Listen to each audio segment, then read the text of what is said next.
Hey everyone, this is Julia Barbaro, host of the Julia and Gino podcast. I'm here with the co-founder of Jake and Gino, my husband and co-host Gino Barbaro. Hi, Julia. Hey. How you doing? Amazing. This is going to be a fun It podcast is. today. Today, our guests are Michael and Vanessa Sanchez. They're owners of Management That Is, a company that focuses on revitalizing their hometown of Albuquerque by using multifamily real estate. Michael and Vanessa believe in building their family and business together and around God, marriage, and their children, allowing them to keep what is really important at the forefront at all times. And we're going to find out what's important at the forefront today, right, Jewel? Welcome to the show, guys. How you doing? Doing good. Good to see you. So, Julia? Yes. Would you like to start off? Vanessa and Michael, we are honored because you are part of our Jake and Gino community.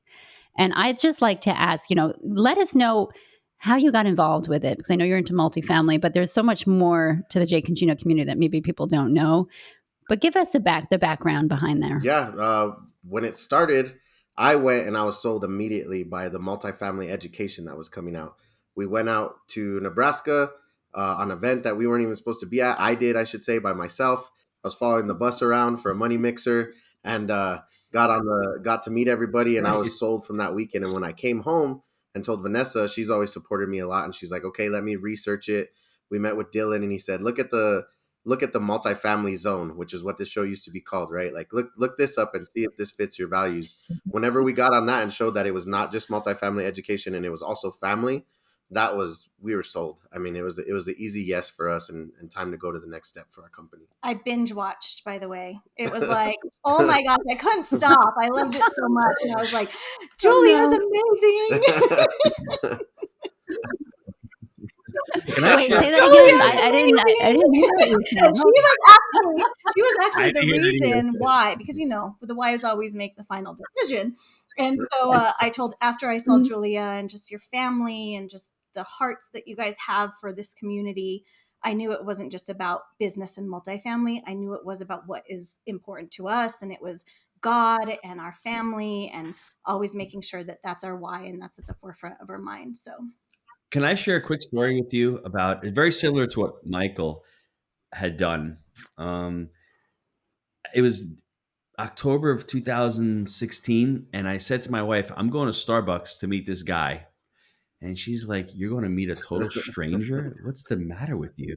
So I went and met him. And then a month later, I got on a plane and flew out to Cleveland, Ohio with this person I met once. And I've become really, really good friends. So I commend you, Michael, for doing that, because you didn't know Jake and Gino. You're flying on the bus with strange people. Yeah. If it was my wife, she'd something be like, that I would never, ever do.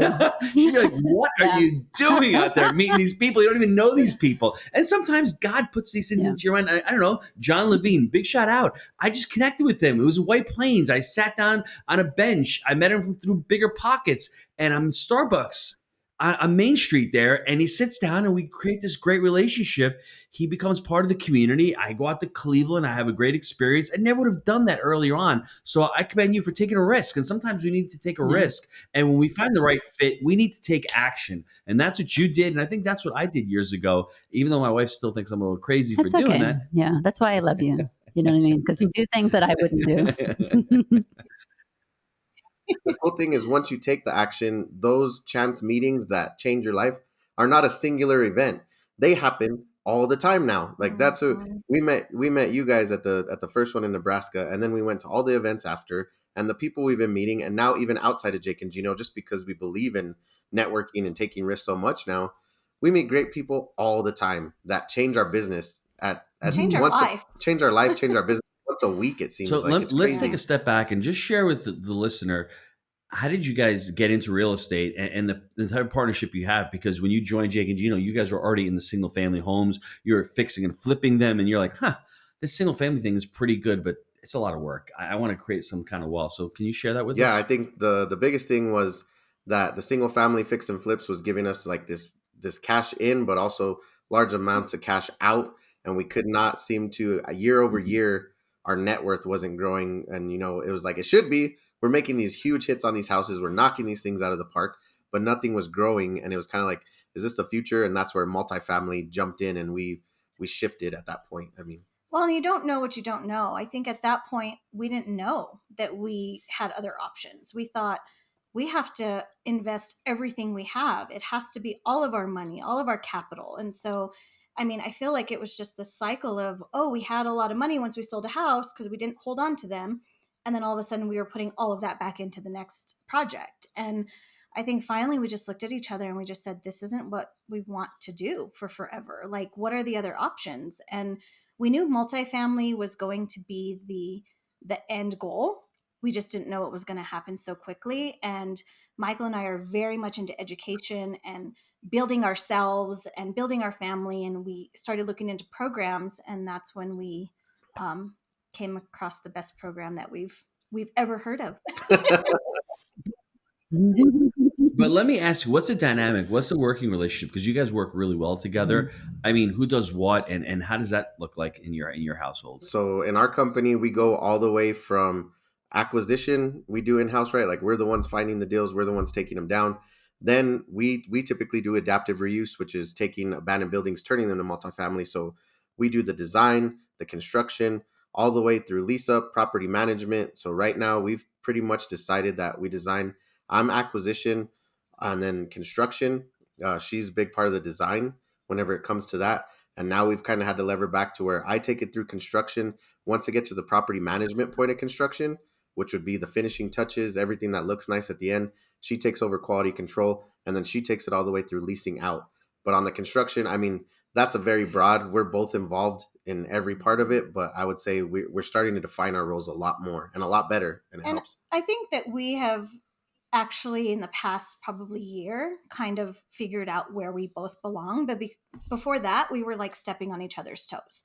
It was like I was always going into his lane and he was always coming into my lane, and we didn't really know where our lane was. And there was a lot of, we were really good business partners, but then it would be like, oh, well, you didn't let me do this, well, just let me do this. And then the marriage stuff, we started squabbling on that. And then finally on this last project, which was the biggest project we've ever done, it just kind of gelled, and we kind of finally started to trust each other, I think, in knowing that, oh, my side, and I found my passion. I found what I really like to do within the business. And that's where I was focused, and he was focused on his part. And we would have weekly business meetings that would last like 4 hours. It was crazy, but it started to finally like make sense. And instead of like stepping on each other's toes, this project just started working really well, because not only were we working to be better business partners, we were also working on the other end. We got a life coach and we started working on our marriage. And I feel like it kind of all just started coming together. Before my wife takes over the show and starts talking about the women Wheelbarrow Profits and family, I got one more like business question for you. You can have two. I mean, she'll give me two. I'm not a mean person. I didn't say.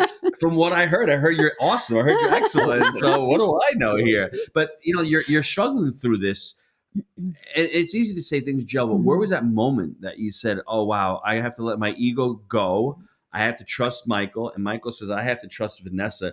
Do you have a specific example or a story? Because we have one, and it was in my mom's basement, and I remember it clearly. But do you have one? Because it comes a point, like you said, you're getting frustrated. Sometimes you have to look inward and say, "It's really not Michael that's messing up. I have to really take control of my own."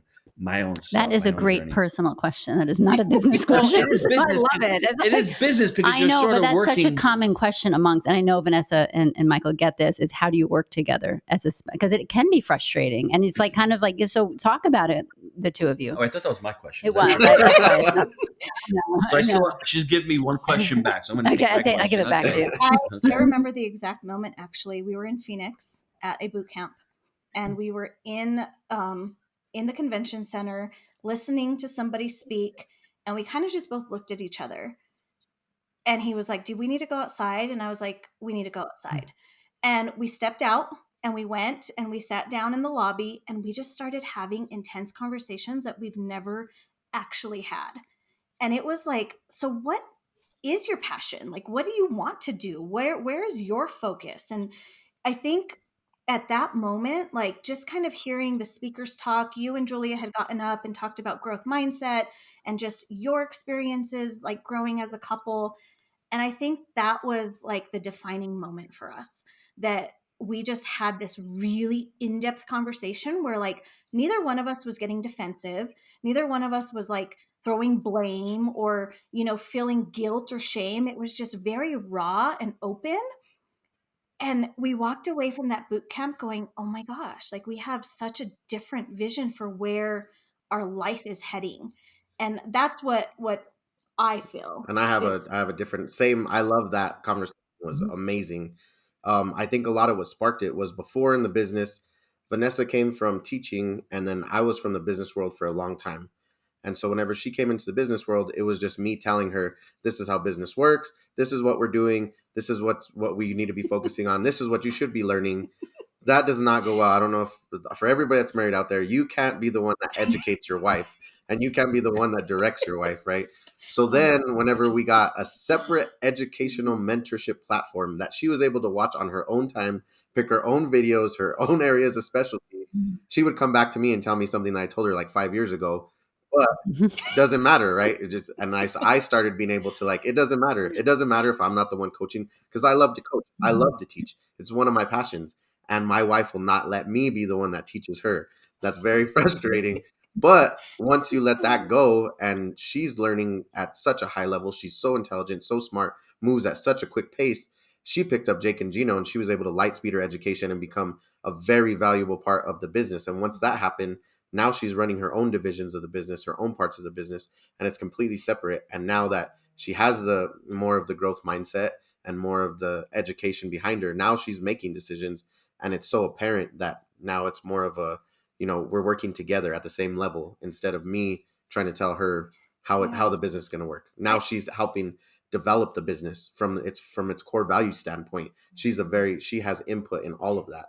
So it's made it a lot better. And I think it's who you surround yourself with. I think once I, sparked the relationship with Julia, and I found that relationship and was meeting weekly with this women's group and kind of growing myself, and we would come together and kind of talk about things that were going on in our life. And it was like, oh, I'm not the only one.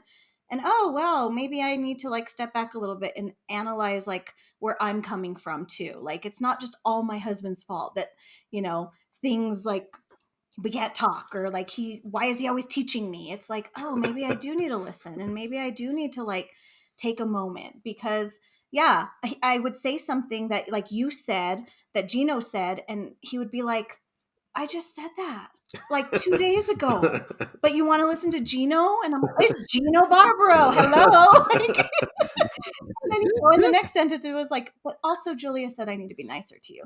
So, I think just, it's who you surround yourself with. I think that community, the people that we started talking to, just a different mindset, was very, very important. It was the end of 2019, and I'm in my mom's basement. I'm doing a record with my wife. We're being interviewed. And I said something on the podcast that I didn't mean to say it the way it came out. I called my wife when we got married really lazy. I had to go back and listen to it. I can't even believe I said that. It's episode 2. I was putting it I was putting it into context into what she's become, because now she's doing. We still argue about it. I just want you to all. She does. I'm trying to get the story out. You just killed the story. I'm trying to paint the picture. I'm trying to kill the story. She's doing 4 loads of laundry now. She's got 6 kids. She's homeschooling. When we were married, it was a different time, and I had said it. And the way we reacted was, I reacted pretty jerky at the time. Afterwards, I'm like, I just say a lot of things I didn't mean to. Let's move on. Do you want to do this podcast or not? And my wife could have said, hey, go fly a kite. I'm not doing the show with you. Don't care about you. And if she had done that, then we would not have over, 150 episodes. We wouldn't have all the women Wheelbarrow Profits. We wouldn't have had all this impact that we've been able to create. So at the time, you have to step back and say to yourself, did my husband really mean that? Was that malicious, or did he make a mistake? And I obviously make a mistake. I didn't mean what I said. I just think that it could have been said better. I love that you keep bringing this story up. It's I a feel great like story, we need though, to isn't revisit this every once in a while. Because it's growth mindset for you. I do. And I think this is important. What's important? Because yes, working with your spouse is amazing. It really is. Yes. It's unbelievable. It's fun, all of that. And yes, it can be a challenge, and you can get hurt feelings in there. And so just like Gino said, we really, it's different if it's coming from an outsider. And Vanessa, right? I feel your pain too, because I'll have my wife come with an idea, And then like a day later, someone on the team will say, "Oh, that's a good idea." And she's like, "I just told you." Well, that I don't yesterday. say that. My kids say it. My kids are like, "That was mom's idea." Like they're very, very careful. sometimes It's like, frustrating. Sometimes you don't. I get it. I do. Yes. And then what do? We have to back off and say it's okay if someone else had the idea. I also had. I don't. It's the pride, right? It's the pride where it's like that was mine. That was Sometimes I taught it's you better that. that a team member has the idea than me bringing the idea to the team member, because then they own it and they're like, "Oh, I came up with it." Whereas I know, in fact, it's actually my wife. But who's it's a giving me stress, ideas. though, It's to very work with difficult. each other as a couple. And I know we've talked many times, Vanessa and Michael. And I kind of want to go there for a second. Did you have another business question? I didn't. I'm Okay. looking at your notes. I'm trying to cheat from your I'm notes. writing in chicken scratch because I don't want you to read it. Yeah, okay. because usually he cheats and he takes all my notes. Sometimes I'm all prepared. And anyway. Now, we have had a great run in multifamily, going from 0 units to over 250 million in assets. That's over 2,000 apartment deals that we've been able to purchase through our framework: buy right, manage right, and finance right. Now, Jake and I, we created the Jake and Gino community back in 2015. We launched our first book, Wheelbarrow Profits. And since then, our students have closed over 60,000 units. That's over $4 billion in assets they've been able to close over the last 6 years. And that's why this community has been so successful. We call it results-based education, and we pour back into the community everything that we've learned on our journey from 0 to 2,000 units, and all our systems and scale that we use on our very own property management and investing companies. Jake, I love that. It's not just education, it's implementation. So what I want you to do, click on that link down below, apply to work with our team, see how we can help you on your journey in multifamily. So I want to go to the personal development part. I want the two of you to talk about coaching, talk about the personal, because I've known so many couples that try to work with each other and it failed really, really badly because of that personal development. We don't take the time. We don't put the effort in. We're not aware. We don't want to be aware. And full disclosure, you guys really weren't into personal development 4 or 5, 6 years ago, correct? You've only embarked on this journey in the last couple of years, and the personal development and the growth that you've had over the last couple of years has been exponential. Yeah. I mean, it's been I would say revolutionary, not only for the business, but personally. for the personally and for as the marriage. As a mom, and, right? yes. Even as a mother. Oh my gosh. So go tell us about that. Go. I feel like I've made the most changes personally. I was very stubborn. I was just very in my own way, just very fixed. Like I didn't want to hear new ideas from him because it was like, I don't know what it was. I don't know. Scared of failure. I'm so scared of failure. I'm so scared of failure. And so to not know was scary for me because I feel like all my life, I've always just put myself into these positions where I just always knew so much about what I was doing that to venture off to risky places or uncomfortable places was not me. And then I met Michael. And it's like, oh, let's think of this idea or let's do this. And it was like, ooh, but I don't know that. I have to become an expert first. And I think after we joined the community, after I started realizing I just need to come as I am. I need to stop trying to have this big ego of oh, I know. And I think once the change happened in me and I was able to be nicer to my husband because he's always been nice, always sweet, always loving. I remember He sounds just like I do. I gotta say, you sound just like Julia. He's the perfect one, and you need a lot of work. Thank you, Michael. See, we're up against everybody. That's why we get along. It's a lot of work too because he's a coach, and I hate being coached. Especially by my husband. Don't coach me. Don't tell me what to do. And I think through our life coach, because we ended up, after we joined the community, we got our own personal life coach. And I think once we did that and she started uncovering things and teaching us new ways. And one of our sessions, she actually told Michael, you need to stop being a coach to your wife. I know that's what you want to do, but she's not responding. We need to think of other ways on how you guys are going to communicate. And I think once that started happening and he started making those changes too, then, it's work on both ends. I'm just taking accountability for where I was. And, and he takes accountability for where he was. But it was this one time where Julia and I were talking and she asked a question what do you think of the first thing you think of when your husband walks through the door? And it hurt my heart because I always think of oh, must have been nice, like being able to get away from the house and the kids and like go like drive for 30 minutes listening to music and jamming out. Like, and I started realizing that every time Michael walked into the door, I would have these negative thoughts. And so she just said, okay, just think about it. And so once I started to actually acknowledge and be aware of like how I was feeling when he walked in the door, because that hurt him. Like he would be like, gosh, it feels like you don't even want me here. And then after that, I was aware of it. And then it was like, oh, okay, I need to change that. I need to appreciate what he's done all day. He's worked his butt off. He's providing for the family. He, has tons of struggles outside at our projects that I have no idea about, that he's putting out fires all day. And until I feel like I started being more aware of like how I was thinking about our marriage and us, I feel like that's when the change happened with me. And I can't speak for him, but yeah. Yeah, I don't. Well, if you were Julia, you could speak for him. So can you speak for me? Sorry about that. I can't let that go because I'm just hearing Gino walk through the door and Julia going, "Well, I've been home all day homeschooling and cooking and cleaning. What did you do?" I'm just joking. I was thinking that, but I was thinking that I had in the past. See, experience counts. But not recently. Not recently. Well, and it's not for the past 4 years. Because on podcasts, I used to always say like we. And one time we got off of a podcast and he's like, you have to stop saying we. I don't feel like that. Yes. And I was like, she's like, we just got a growth mindset this last year. And I was like, no, we didn't. No. We have had it for a very long time, my friend. Like I grew up with that. Like, stop weeing me in this thing. I was guilty of that as well, because first of all, you're a mom, and so most of the times there's more than me, and it's hard. It's a big changer when all of a sudden you're like, oh, I did that. So that's huge. And I feel like it's a mother thing. Michael, I'm not going to let you off because go ahead, Michael. She answered that. You have to answer the self-development. I mean, is amazing, and I think one of the biggest things is I've always been a big proponent of self-development, but I think it went so much from my single life. Like there was times where it was just work 20 hours a day, learn everything you can, traject yourself to the top of this W-2 job as fast as you can. So much development, so much failure. And I always believed in failure as a tool for learning, just because from wrestling from a young age, you're pretty much wrestling is made just to make you fail over and over and over again in the presence of a very strong mentor that could coach you along your failures. So you're propelled. So, we wrestle 7 times a weekend for 6 months out of the year. From the time you're 5 to you're 18, you've been in, I don't know how many failures, every type of life they could throw at you. So that's how I was.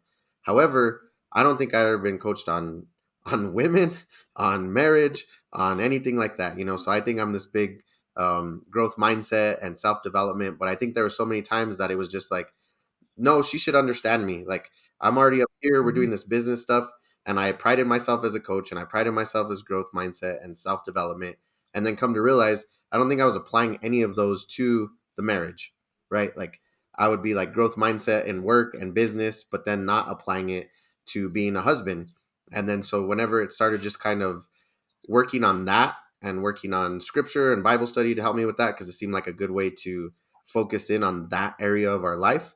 When she saw that, I believe there was this big trust barrier at first. So when she saw me working so hard at it, I believe a lot of the trust barrier went away, where we could start having better conversations. And also, I don't think I had a chance to support her in her own specialties, like now that we do in the business. And I always wanted to, but it was like kind of she hadn't found her where she wanted to be.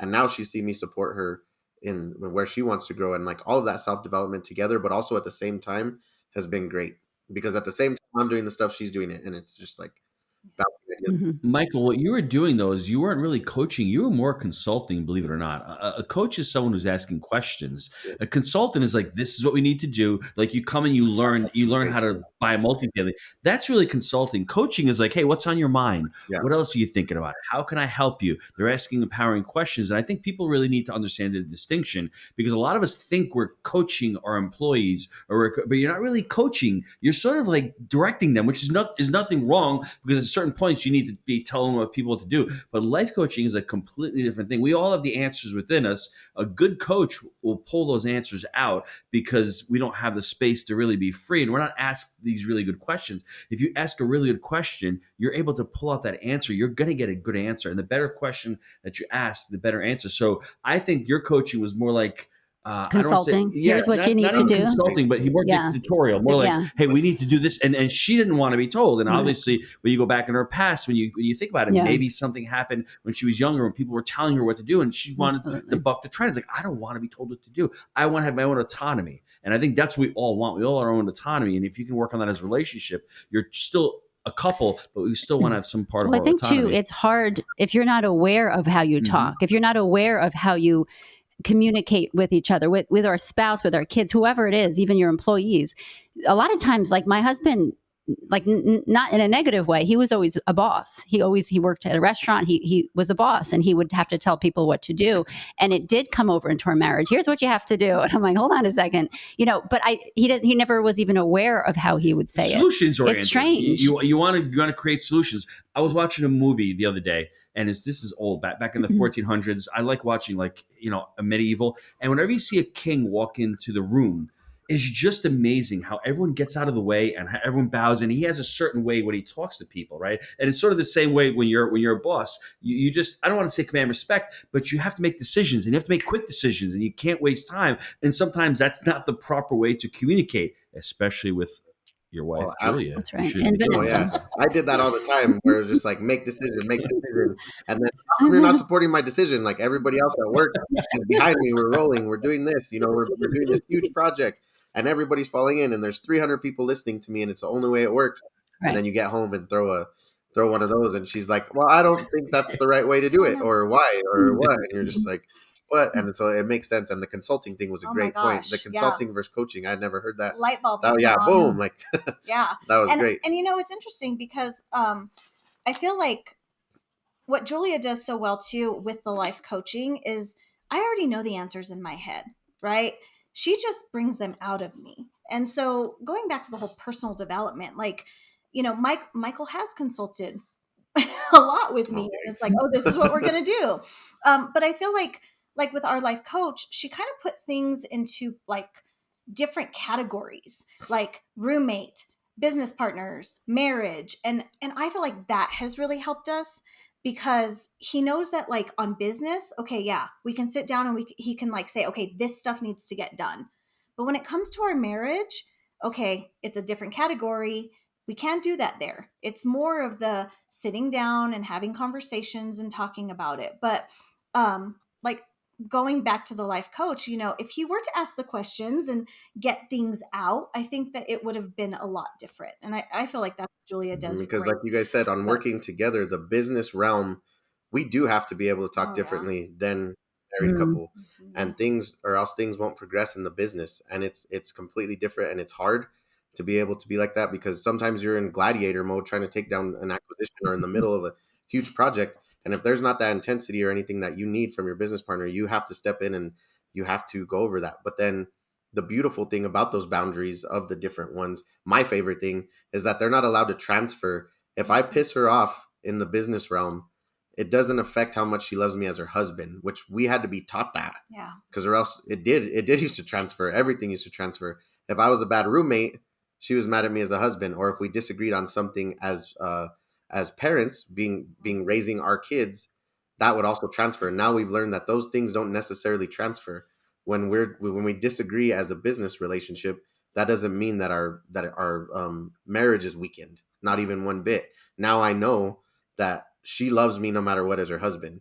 That was huge for me in my self-development to realize that hey, when she's mad at me here, doesn't mean that she thinks less of me as her husband, which was a great way to categorize it. It's been huge for us. Yeah.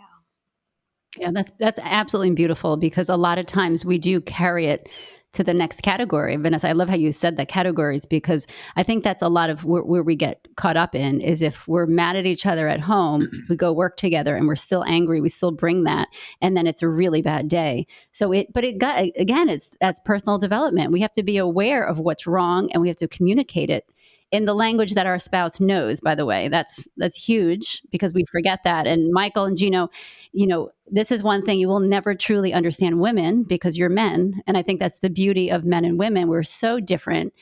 We take things differently. We just are different. We're created differently. And I think that's important because a lot of times we're just like, oh, I want to understand how women work. No, you don't have to. That's why we have our Women of Wheelbarrow Profits call on Thursdays with the Jake and Gino community, because we understand each other. And when Vanessa says something, I'm like, my gosh, I do the same thing. Let's talk about that. Or, I don't know if you guys have a men's group, but you should. Jake and Gino community men's group. But that's the thing, that the guys will connect to different. I know. I just stopped talking. I got this idea and I got that idea. I'm just saying, I don't mind doing it, but then it would be amazing, wouldn't it? It would. You guys would come in and just like pick us up and walk and carry us out somewhere. Like, I just know you would. That's just a little tip, like romance or something. You know what I mean? But I just have to thank the two of you, because like I've seen your growth in the little time, like it's only been a few years that we've known you. 2 years. 2 years. And the growth that you've both made from the second I met you until now is unbelievable. But you put the work in, you put all that effort you put in, you show up, you decide to make a change, and you go. Like, that's what I think people forget, is that you have to put the effort into marriage. You have to put the effort into a business. And it just doesn't come. There's no manual that comes with Vanessa and Michael's marriage. Like, you have to create it as you go. What works, what doesn't work, try something different. And so I love that about What's on the the two horizon for you two, and where can the listeners get a hold of you guys? What's on the horizon? Oh, wow. Well, we're walking a building today that I've had my eyes on for 2 years. So we're going to see. It's an off-market deal. Our friend has been working on it for a long time. So we have that later on. I think continuing to work on our marriage, and I think, like Julia said, having the Women of Wheelbarrow Profits has been life-changing for me, because I think there's transparency in that group. We go through life so often thinking everybody's life is perfect, and we see it on Facebook and we see it just at a distance. And when you're able to come together in a group and be raw and vulnerable, which I was never able to be, first of all, but when you're vulnerable, so much change happens. And I feel that's where Michael and I are continuing. Well, I can't say we. I am continuing to work on. An amazing catch, Vanessa. Is being vulnerable. I have not been able to be vulnerable a lot with my husband, because I've always felt like I had to be strong my whole life. And so continuing to be vulnerable, continuing to just realize our dreams together as a couple and a family. And and on the MTI side, we're going straight to the top. I mean, we just finished our first project. We got it in the portfolio. We have proof of concept. We're going into adaptive reuse in a huge way. We're going to bring the whole city back. And if anybody needs to get a hold of us, the best way is just our email addresses. Michael at MTI right here on the shirt, MTINM, that's for New Mexico. Michael at MTINM.com, or Vanessa at MTINM.com, or our website, MTINM.com. And that's all about New Mexico. And we're just going to keep stacking doors, but changing the city, changing the lives for our kids, changing the lives for our family. That's what's on the horizon. And giving back, because you guys have given so much to us that there's nothing more that we could do. I mean, God wants us to continue using our life to help empower other couples as well. Any final words? No, it's beautiful. I'm excited. I'm excited to see what is next for you, because you've made such a difference in our lives and in the community's lives. So it's exciting. I want to thank the listeners for spending part of their day with us. I know this has been an amazing story. I'm Gino. She's Julia. And we are Gino and Julia. Thanks, everyone. I can't take it. It's so cheesy. It is not. I'm not changing it.